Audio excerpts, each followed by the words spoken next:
예수님은 여러 분 앞서 나가서 싸우고 계세요. 우리가 천국 길을 가는데 혼자서 그냥 내버려 두시는 분이 아니라 항상 우리 앞서 나가시면서 우리를 위해서 먼저 싸워주고 계십니다. 오늘 우리가 본문 말씀을 읽었는데 왕의 신하 이렇게 기록이 되어 있죠. 왕의 신하가 자기 아들이 아파서 예수님이 갈릴리에 오셨다는 소식을 듣고 예수님을 찾아가서 내 아이를 고쳐달라 이렇게 요청을 하는 말씀인데 예수님께서는 동문서답을 하시죠. 표적과 기사를 보지 않으면 너희들이 동시 믿지 않는다 이렇게 말씀을 하시고 같이 가자고 요청하는 그의 대답과는 다르게 너 혼자 가라 이렇게 말씀을 하세요. 네 아들이 살았다.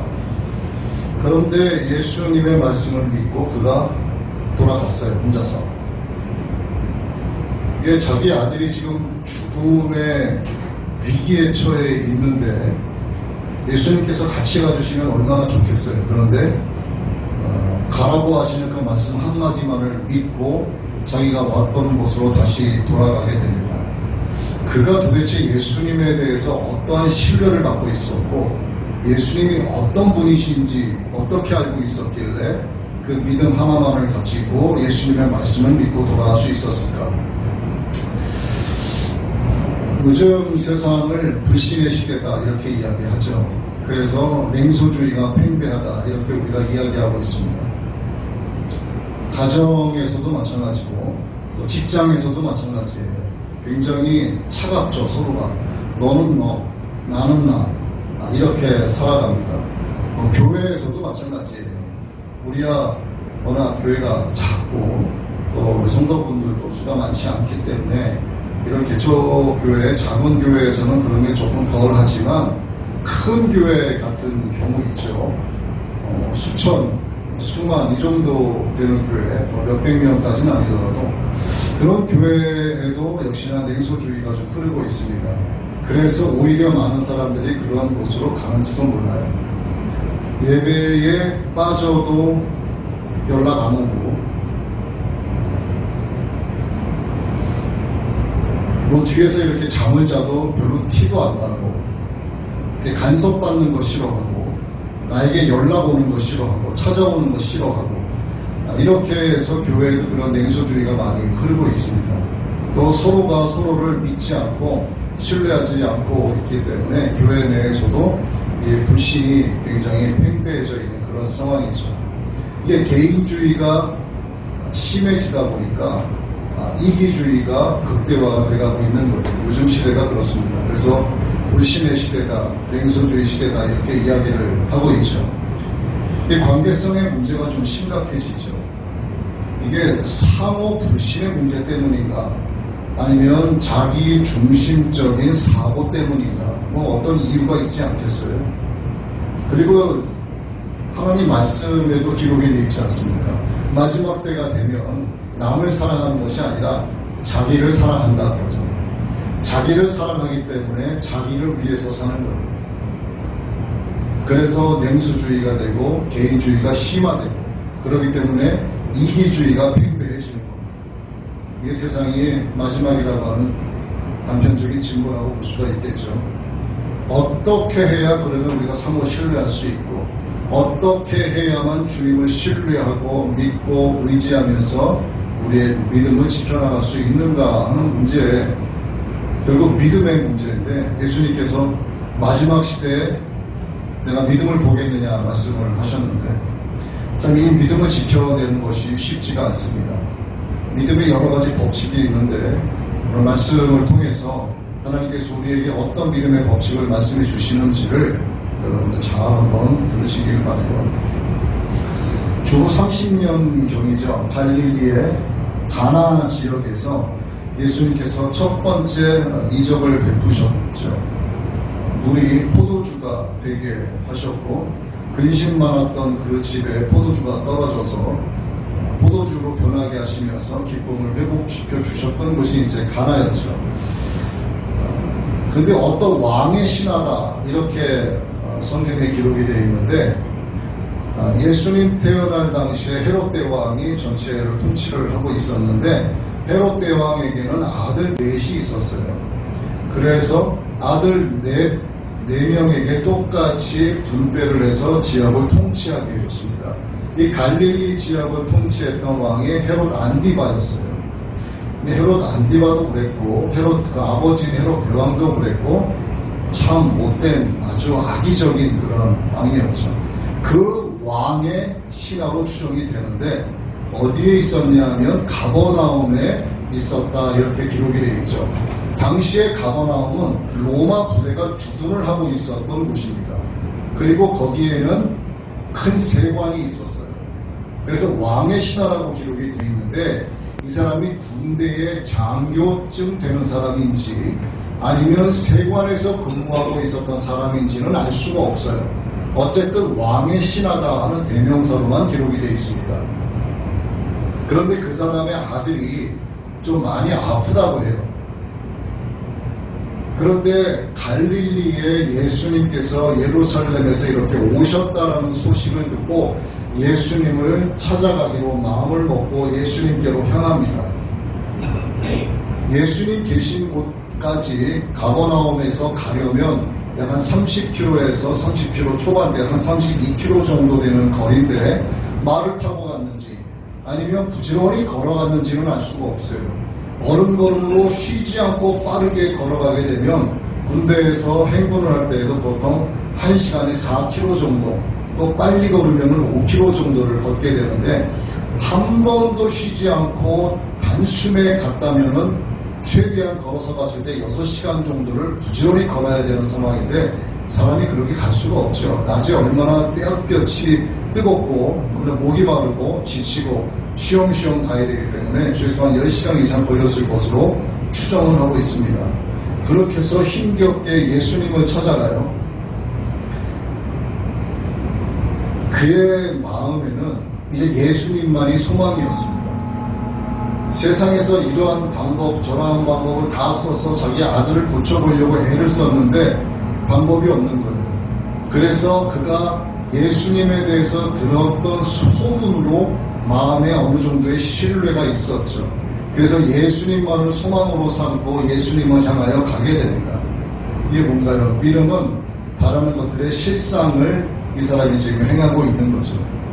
그렇게 해서 예수님 앞에 도착을 해서 내 아들의 병을 고쳐주세요 라고 요청을 합니다.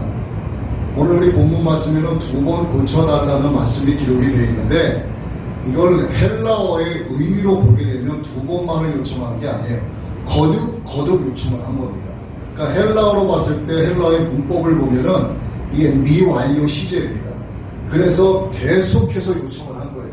예수님 제 아이가 너무나 아픕니다. 제가 예수님의 소문을 익히 들었습니다. 예수님께서 행하신 기적과 인사를 제가 많이 들었습니다. 제발 제 아이를 좀 살려주십시오 라고 거듭 요청을 하게 된 거죠. 근데 예수님께서 그 사람의 말을 듣는지 아니 듣든지 예수님께서 어떻게 보면 참 짓궂으신 분 같아요. 예수님 주변에 항상 많은 무리들이 있었습니다. 그가 그렇게 요청을 하는데도 불구하고 그에 대한 답변은 하지 않으시고 너희가 표적과 기사를 보지 않으면 도무지 믿지 않는다라고 핀자를 주기까지만 하세요. 물론 그 왕의 신하에게 아픈 아이의 아버지에게 핀자를 주신 건 아니겠지만 그 많은 무리들에게 하신 말씀일 수 있지만 그 아이 아버지의 입장에서는 뻘쭘할 수밖에 없는 거죠. 그렇게 간곡하게 내 아이를 고쳐달라고 사정하고 요청을 하고 있는데도 불구하고 예수님은 그에 대한 답변을 아예 하지 않으시는 거예요. 그러니까 자기가 괜히 왔나 이런 생각을 어쩌면 하지 않았을까 싶어요. 왜냐하면 예수님이 메시아다, 예수님이 구세주이시다, 예수님이 하나님의 아들이시다라고 하는 얘기도 어디선가 들었는지는 모르겠지만 그분이 우리의 구세주시다라고 하는 믿음까지는 그에게 없었다고 봐야 됩니다. 예수님께서 죽은 자를 살리셨다, 아픈 사람을 고쳐주셨다, 장님을 보게 하셨다 정도의 표적과 기사는 믿고 왔겠죠. 그래서 그를 보고 말씀하지 않으시고 다른 무리들을 향해서 말씀하셨어도 그는 어쩌면 그 마음의 신앙적인 양심이 찔렸을 수도 있다 이거죠. 그리고 예수님이 그렇게 말씀하시니까 내가 잘못 찾아왔나? 내가 번지수를 잘못 짚었나? 라고 생각하지 않았을까 싶어요. 그러니까 완전한 믿음이 없다 보니까 일희일비하게 되는 겁니다. 자꾸 마음에 요동치게 되는 거죠. 그런데 자기 아들을 생각하니까 자기 자존심 같은 거 생각할 겨를이 없죠. 다시 한번 간곡하게 요청을 합니다. 주님, 내 아이가 많이 아프고 죽어갑니다. 그러니 가버나움까지 같이 내려와 주십시오. 저랑 같이 좀 가주세요. 라고 요청을 하죠. 예수님에 대한 완전한 믿음이 없었다고 다시 한번 말씀을 드리고 싶은 거예요. 왜? 예수님께서 말씀 한마디로 고칠 수 있다라고 하는 것보다도 그가 생각했던 것은 예수님이 자기와 함께 가버나움에 가서 가는 동안 그래, 너의 마음이 얼마나 아팠냐, 네가 아이 때문에 얼마나 괴로웠냐, 얼마나 많은 방법을 써봤냐, 네가 뒤늦게라도 나를 찾아왔으니 참 잘했다, 어서 가자. 어쩌면 이것을 상상했는지도 몰라요. 그런데 예수님은 아주 냉정하게도 너 혼자 가라. 네 아들이 살았다. 그걸로 끝입니다. 자존심도 상할 수 있어요. 거기에는 그만 있었던 게 아니라 조금 전에 말씀을 드린 것처럼 많은 무리들이 있을 수 있다. 그렇기 때문에 그들의 시선이 자기를 향하는 것이 부담스러운 거죠. 좀 창피하기도 한 거죠. 내가 이렇게까지 거듭거듭 요청을 드렸는데 왜 혼자 가라고 하시나? 예수님이 인내하신 분이고 자비하신 분인 줄 알았더니 너무 냉정하게 말씀하시는 거 아닌가? 라고 저 같으면 생각할 수도 있었을 것 같아요. 자, 믿음은 하나님의 말씀, 예수님의 말씀을 실상으로 받아들이는 거죠. 그의 간절함이 있었습니다. 그래서 그 사람은 예수님의 가라 하시는 말씀을 처음에는 이해하지 못했지만 그 가라의 의미가 무엇인지를 금방 깨달았던 거죠. 그래서 가게 됩니다. 여러분, 예수님께서 오늘 본문 말씀에 가라 말씀하셨죠. 이 가라의 의미가 그냥 한글 의미로서만 생각하시면 안 돼요. 이게 라틴어의 의미로 우리는 예배를 드린다, 예배를 본다 하죠. 천주교에서는 미사를 드린다 이렇게 얘기하잖아요. 이 미사의 의미가 뭐냐면 라틴어의 의미가 가라, 식은 끝났다라는 의미가 들어있는 거예요. 그래서 예수님께서 이 왕의 신하에게 가라라고 말씀하신 그 의미는 뭐냐면 가면은 이미 너의 아들은 다 고침 받았다라고 하는 뜻이 들어있다는 뜻인 거죠. 그래서 그거를 깨닫고 예수님의 말씀과 함께 그가 돌아가게 되는데, 자, 예수님께서 지금 이 왕의 신하에게 가라 하신 이 말씀을 제가 준비하면서 누가 생각이 났냐 하면 여러분들이 잘 아는 사람인데 바로 나아만 장군이죠. 구약의 나아만 장군 몸에 문둥병이 생겨서 고생하고 좋다는 약 다 써보고 좋다는 의원 다 써봤는데 당시 고칠 만한 의료 기술이 없었죠. 그런데 붙잡혀 온 자기 집에 여정에 하는 말을 듣고 엘리사 선지자를 찾아갑니다. 많은 무리를 이끌고 가면서 그는 생각하겠죠. 내가 엘리사 선지자 앞에 간다면 그는 버선발로 뛰어나와서 자기에게 90도로 인사를 하고 자기를 의자에 편안하게 앉혀놓고 음료수를 대접을 하고 얼마나 고생하셨습니까? 인사를 하고 자기 머리 위에 손을 얹고 어깨 위에 손을 얹고 하나님께서 당신을 축복하시고 당신을 이 시간 치료해 주실 것입니다 라고 상상을 해고 왔죠. 그런데 웬걸 엘리사 앞에 도착을 하니까 콧배기도 안 보이고 문도 안 열어줘요. 그러면서 고작 한다는 소리가 요단강에 들어가서 7번 몸 담그고 나오면 깨끗하게 치료될 거라고만 이야기합니다. 그래서 기분이 나빠서 에이씨 하고 가자. 가려는데 하나님이 또 역사하셔서 그의 신앙의 입을 통해서 말씀하게 하시죠. 어차피 온 거 믿져야 본정이니 한번 들어갔다 나오시죠. 그래서 에이씨 그러면서 7번 들어갔다 나오니까 깨끗하게 나음을 입고 돌아가게 되는 거예요. 이 신화도 마찬가지입니다. 예수님께서 가라 했는데 만약에 나아만 장군처럼 막 불평불만에 어떻게 그렇게 얘기할 수 있냐, 내가 알던 예수님 그 정도밖에 안 됐냐 이렇게 한 것이 아니라 순종하고 갔습니다. 아무 소리 하지 않고 일어나서 믿고 간 거죠. 아들의 생명이 예수님의 말씀 한마디에 달려있다는 것을 그는 믿었지만 그 왕의 신하의 믿음은 아들의 생명에 관해서 생긴 믿음이 아니라 이미 예수님에 대한 완전한 신뢰에서부터 나온 믿음이었어요. 그래서 그는 가라 하시는 말씀에 홀로 돌아갔지만 결코 혼자 돌아간 것이 아니라 내 아들이 살았다 하시는 그 말씀을 마음에 잉태하고 돌아간 겁니다. 결국 그는 예수님과 함께 돌아간 거예요. 가니까 어떻게 됐어요? 자기 아이는 낳았죠. 그가 가는 동안에 하나님은 그의 종을 또 만나게 해주십니다. 그래서 아이가 낳았다 하는 소식을 중간에 듣게 해주세요. 그랬더니 불안했던 마음이 물론 믿음을 갖고 갔지만 연약한 인간은 그렇죠. 그 종의 입술을 통해서 듣는 예수님의 응답을 확인하게 됩니다. 그래서 언제 이 아이가 낳기 시작했더냐 하고 물었더니 어제 7시부터 낳기 시작을 했습니다 하고 이야기해요. 이쪽에서의 7시는 우리로 보면 오후 1시를 이야기합니다. 그랬더니 예수님의 말씀 때문에 아이가 낳았다는 것을 확인하게 되는 겁니다. 그래서 새 생명을 안고 기쁨을 갖고 아이를 향해서 집으로 달려가게 되는 거죠. 그의 간절한 믿음, 그의 간절한 바람이 그의 믿음 때문에 실상이 되게 해주신 겁니다.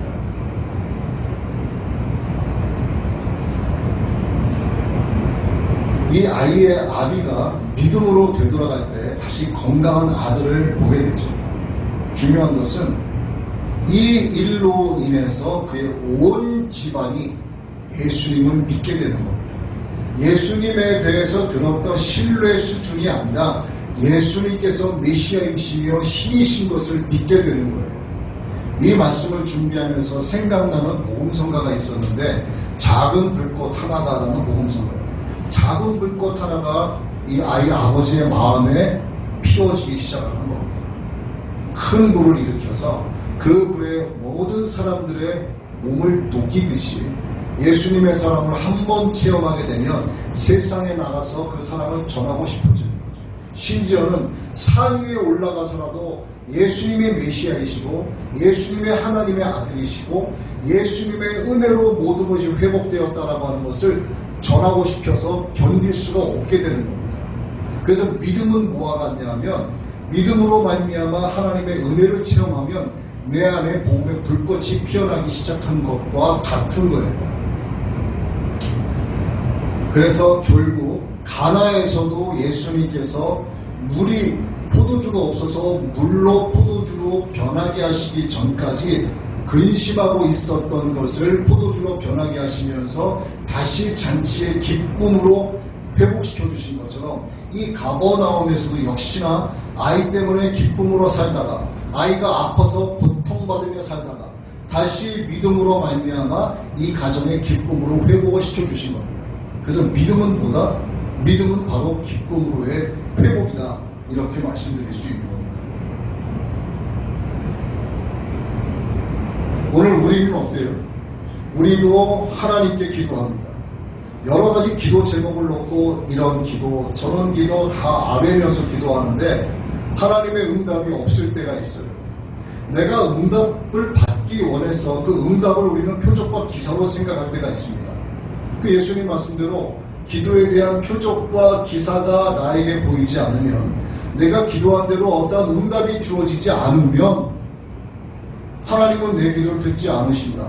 하나님이 살아 계신가 하고 의심할 때가 있어요. 근데 여러분이 이 사실을 분명히 알고 계셔야 되는데 하나님의 응답은 즉시로 yes 할 때도 있지만 기다려 할 때도 있고요. no 하고 거절하실 때도 있습니다. 그런데 저는 지금 거절이라는 단어를 썼지만 이것은 거절이 아니죠. 하나님의 no는 그 안에 더 크고 더 위대한 예스가 들어있다는 사실을 우리가 명심해야 되는 겁니다. 그래서 하나님의 노우는 거절의 의미가 아니라 방향을 바꾸어 주시는 거예요. 이 왕의 신하가 예수님께서 가버나움에 저와 같이 좀 가주십시오라고 요청을 했지만 예수님은 그의 원대로 하지 않으시고 가라 그랬어. 혼자 가라. 이미 식은 끝났다. 이미 네 아들은 살아있다. 방향을 바꿔주신 거예요. 하나님의 노가 우리에게 어떤 것을 의미하는 것인지 우리가 바르게 알아봤으면 좋겠어요. 그래서 우리가 신앙생활을 하는 데 있어서 바른 방향이라고 하는 것은 내가 가고 있는 길에 예수님을 오시라고 해서 나와 같이 가달라고 요청하는 것이 아니라 예수님께서 가라고 하시는 그 길로 가는 것이 바른 방향이에요. 이게 바로 신앙생활입니다. 여러분, 믿음이 있고 신앙생활이 있죠. 믿음은 뭐니? 믿음이 생기기 시작한 것은 내 안에 불꽃이 확 피어오르기 시작한 거예요. 수가성에서 예수님을 만난 그 창녀 여자가 내가 메시아를 만났다고 동네에 뛰어들어가서 사람들에게 막 전하기 시작을 합니다. 사람들이 예수님을 영접하고 본의 아니게 예수님은 거기에서 이틀을 유하시게 되죠. 자, 그런데 나중에 동네 사람들이 그 창녀 여자에게 뭐라고 얘기합니까? 네가 외치는 것 때문에 우리가 예수님을 메시아로 믿거나 영접을 한 것이 아니라 우리는 예수님의 말씀 때문에 이렇게 된 것이다 라고 얘기하는 거예요. 자, 그러면 그 여자와 동네 사람들 사이에는 벽이 있었어요. 그래서 사람들이 다 잠자는 뜨거운 햇볕이 나는 그 시간에 몰래 우물로 물을 떠나갑니다. 그런데 예수님을 만난 그 기쁨 때문에 동네에 뛰어들어가 사람들을 깨우고 메시아가 왔다고 막 외치기 시작을 하는 거예요. 그게 뭡니까? 그 여인의 마음속에 복음의 불꽃이 확 일어났지요. 그런데 성경에 기록이 되어 있지 않지만 일주일 뒤에 그 마을의 모습은 어떻게 됐을까? 일주일 뒤에 한번 상상을 해보자고. 그 여자와 동네 사람들과의 관계가 회복이 되었을 거라고 생각하세요? 아니면 원위치 됐을 거라고 생각하세요? 저는 원위치 됐을 거라고 봅니다. 그때는 막 뜻이 좋아서 기뻤죠. 그런데 시간이 며칠 지나지 않아서 다시 그들 사이에는 벽이 생기는 거예요. 예수님께서도 예루살렘에서 갈릴리를 이렇게 쭉 가시는 도중에 우연치 않게 수가성에서 여인을 만나심으로 이틀을 거기서 유하시게 된 거죠. 그래서 이거를 이렇게 이야기하기도 합니다. 계기적 실존이라고 얘기하기도 해요. 어떤 계기 때문에 내가 실존한다. 그런 거죠. 또 예수님께서 이 갈릴리로 다른 일 때문에 이제 들어가시게 되는데 우연치 않게 왕의 신하를 만나면서 자기 아들을 고쳐달라. 근데 예수님은 여기서 또 하나의 사건을 이렇게 만드시잖아요. 그러니까 계기적 실존인 거예요. 오늘 우리도 마찬가지예요. 여러 가지 계기 때문에 제가 오늘 여기에 와 있고, 어떠한 계기 때문에 여기서 하나님의 말씀을 듣고 있고, 어떠한 계기 때문에 또 찬양을 인도하고 있고, 어떠한 계기 때문에 또 예배에 참석을 하지 못하고, 그런 계기적 실존 때문에 우리는 살아가고 있는데, 이 모든 계기를 하나님께서 예비하신다는 거죠. 자, 하나님은 우리가 천국까지 가는 한 번도 가보지 않은 길을 꾸역꾸역 너 혼자 가라 말씀만으로 끝나시는 분이 아니에요. 예수님께서 하나님의 임마누엘의 증거가 되시죠. 그래서 하나님은 우리에게 이렇게 말씀을 하십니다. 너희보다 먼저 가시는 너희의 하나님 여호와께서 애굽에서 너희를 위하여 너희 목전에서 이 모든 일을 이루신 것 같이 이제도 너희를 위하여 싸우실 것이다. 신명기 1장 30절인가에 나와 있는 말씀이에요. 이 한 문장에요 5번 반복되는 단어가 바로 너희를 이라는 단어입니다. 다시 한번 들어보실래요? 너희보다 먼저 가시는 너희의 하나님 여호와께서 애굽에서 너희를 위하여 너희 목전에서 애굽에서 이 모든 일을 이루신 것 같이 이제도 너희를 위하여 싸우실 것이다. 예수님께서는 왕의 신하에게 가라 하셨지만 그냥 가라고 내버려 두신 게 아니라 먼저 가셔서 싸우신 거예요. 예수님께서 십자가에 못 박혀 죽으셨기 때문에 다 끝난 줄 알았지만 사망, 음부의 권세로 짓밟고 일어나셨기 때문에 우리는 예수님이 가신 그 길로 가고 있는 겁니다. 하나님께서 먼저 싸워서 승리하셨기 때문에 우리가 생명의 길을 가는 것은 곧 승리의 길을 가는 것과 같다는 의미죠. 혈류병을 앓고 있는 여인이 예수님의 옷자락에 손을 대면 나을 거라고 믿었어요. 그래서 예수님의 손자락에 오늘 손을 대자 나음을 입었습니다. 그녀가 치유된 것은 그녀의 믿음에 대한 실상이었고 증거였던 거죠. 그런데 우리가 말은 이렇게 지금 해도 승리의 길을 간다, 생명의 길을 간다 이렇게 얘기를 해도 힘든 게 있어요. 왜? 사탄이 하는 일이 있잖아요. 사탄. 하나님의 일하심을 보지 못하도록 우리의 눈을 가리고 우리를 기만하기에 매우 바쁘게 움직이고 있습니다. 그래서 사탄보다 부지런하지 못하면 사탄에게 잠식당하는 게 바로 우리예요. 또 인간이 어떻습니까? 시편 말씀에 나와 있죠. 인간은 어려서부터 악하다라는 말씀이 있어요.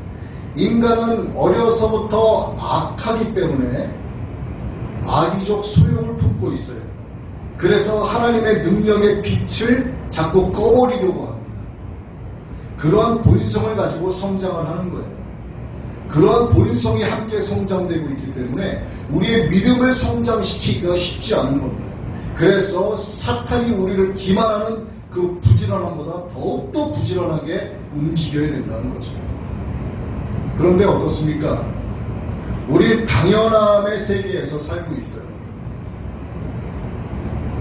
당연함의 세계, 익숙한 세계, 타성의 세계는 새로운 것을 받아들일 수 있는 공간이 없습니다. 영적인 세상도 마찬가지예요. 우리가 하나님께서 기뻐하시는 참되고 진리의 예배를 하나님께 올려드리는데 이것이 하나님 기뻐하시는 새로운 날마다 드려지는 새로운 예배로 드리는 것이 아니라 종교적인 타성에 젖어든 예배, 아주 익숙한 그냥 주일 예배로 드리게 되면 하나님이 날마다 우리에게 부어주시고자 하시는 새로운 은혜를 받을 만한 공간이 우리 안에 전혀 없다는 겁니다. 그래서 특히나 익숙함의 세계, 타성에 젖은 영적인 세계에서 빨리 탈피하고 벗어나야 되는 거예요.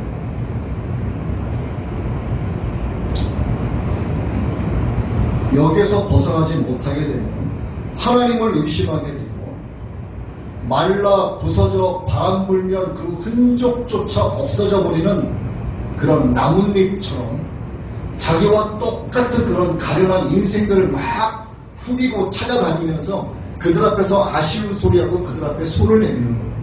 언제까지 이 짓 할 거예요? 만신창이가 돼서 비로소 하나님 앞에 나와 두 손 들기 전까지는 계속해서 그 짓을 멈추지 않습니다. 오늘 왕의 신하가 어땠어요? 아이가 아프다니까 즉시로 예수님을 찾아갔습니까? 아니면 좋다는 약 다 써보고 좋다는 의원 다 찾아가 보고 영화들을 의원 다 불러서 아이를 치료해 봤겠습니까? 하다 안 되니까 이미 예루살렘에서 어떤 기적과 이사를 베푸셨는지에 대한 예수님의 소문을 들었으면서도 불구하고 예수님은 진작에 찾아가지 않은 거예요. 자기의 방법으로 다 해보고 나서도 안 되니까 그나마 좀 가까이에 오셨다라고 하는 소문을 들으니까 비로소 예수님 앞에 나가서 두 손 들게 된 거죠. 예수님, 내가 다 써봤지만 안 됩니다. 좋다는 약 다 써보고 좋다는 의원 다 불러봤지만 고쳐지지가 않습니다. 예수님, 제 아들 좀 고쳐주시죠. 제 아들이 지금 죽어가고 있습니다. 같이 가주십시오. 그래도 거기까지 찾아온 것이 기특한 거예요. 찾아와서 예수님 앞에 두 손 든 것이 기특한 겁니다. 그래서 가라, 네 아들이 살았다, 모든 것을 해결받고 돌아가게 되는 거죠. 오늘 저와 여러분도 마찬가지입니다. 어쩌면 영상을 통해서 말씀을 보고 계시는 분들이 계실 텐데 그분들도 마찬가지예요. 영적인 익숙함의 세계, 영적으로 파손에 젖어 있는 세계에서 벗어나지 못하면 바로 영적 나태함으로 살아가게 되는 거죠. 이 영적인 나태함을 빨리 버리면 여러분들도 똑같이 삶의 모든 문제를 해결받고 돌아갈 수 있다 이 말입니다. 하나님은요, 하나님의 은혜의 택하심을 세상 이곳저곳에 막 널브러지게 흩어놓으시는 분이 아니에요. 마음의 믿음의 문을 열고 하나님의 은혜의 택하심을 간절히 바라고 소망하고 원하고 그분을 믿고 부르짖는 자에게 하나님은 한없이 부어주세요. 차고 흔들어 넘치도록 부어주시는 분이십니다. 아무에게나 늘어놓으시는 분이 아니에요. 하지만 하나님 앞에 나와 전심으로 두 손을 드는 자에게 허락해 주신다는 거죠. 그렇게 기도하는 자에게, 그렇게 믿음으로 기도하는 자에게, 그렇게 간구하는 자에게 하나님은 누구에게나 똑같은 방법으로 역사하지는 않으시지만 한 가지 사실이 있습니다. 그 믿음을 결코 헛되게 하지는 않으신다는 사실이죠. 이제 말씀을 정리합니다.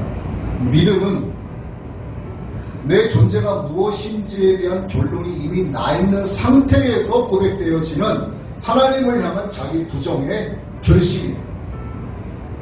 이 결심이 없으면 그 믿음은 믿음이라고 볼 수가 없습니다. 오늘 여러분도 이 믿음의 결심이, 자기 부정의 이 결심이 여러분의 입을 통해서 하나님 앞에 낱낱이 구해지기를 바랍니다. 그래서 여러분 삶의 모든 문제가 해결받고 주님이 가라하시는 그 길로 말씀과 함께 돌아가게 되시기를 예수님의 이름으로 축복합니다.